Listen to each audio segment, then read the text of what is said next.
We are coming off of what may have been the hottest real estate market, maybe ever. But if you're a seller and your house hasn't sold, you may be scratching your head and wondering why. Well, stay tuned, because today I'm going over the top 4 reasons why your house hasn't moved. It can be very frustrating as a seller if you're in a really hot seller's market and your home isn't selling.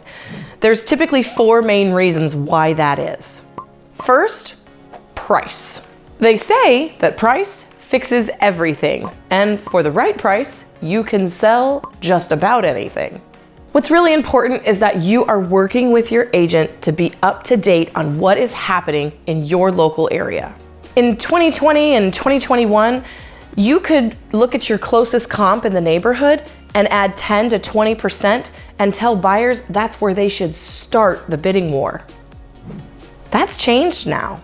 And one thing that I think sellers and their agents need to be paying attention to is not necessarily what the house sold for, but where did they list it?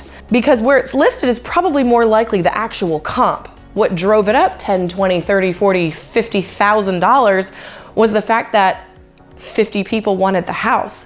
Demand creates that skyrocket in price. But as demand has dipped a little bit, you can't necessarily demand those same outrageous prices. And if the demand has shifted, ultimately your price has to shift too. So if you're hearing crickets, it's time to have a conversation and really think about where your numbers are. Number 2 is the condition of your house. If you've reviewed pricing and determined that it's right on point, then you need to start taking a look around the property. And that's both inside and outside. Curb appeal means a lot. First impressions you get one chance at. And if the inside of your house is needing repairs or need to be cleaned, those factors all can pile up, particularly as inventory is going up and buyers are starting to have a few more choices.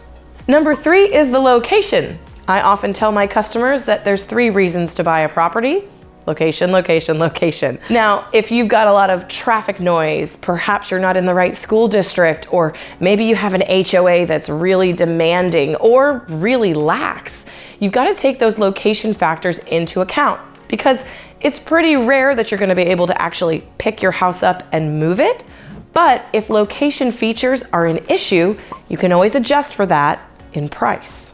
And number 4 is marketing. If you've got a house that's priced right, it's in beautiful condition, and it's in a really desirable location, but it's still not selling, it's time to look at the marketing. Days on market is slowly increasing in our area. So as that happens, your agent is going to begin to earn every single penny of their professional fee. When houses don't sell in 30 seconds, your agent has time to door knock, have more than one open house, send mailers, do everything in their power to get eyeballs on your house.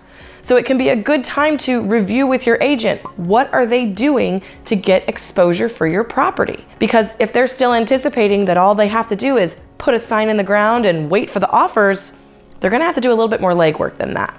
Top 4 reasons your house didn't sell: price, condition, location, and marketing. These 4 factors are things that you can control. You can adjust pricing, you can update the condition. You can't necessarily move your house, but you can reflect for that in price. And marketing, there's a huge opportunity for marketing in today's market. Now that you're armed with the top 4 reasons why homes don't sell, definitely check out my video on the top 5 things you need to be doing to get your house ready to sell in 2023.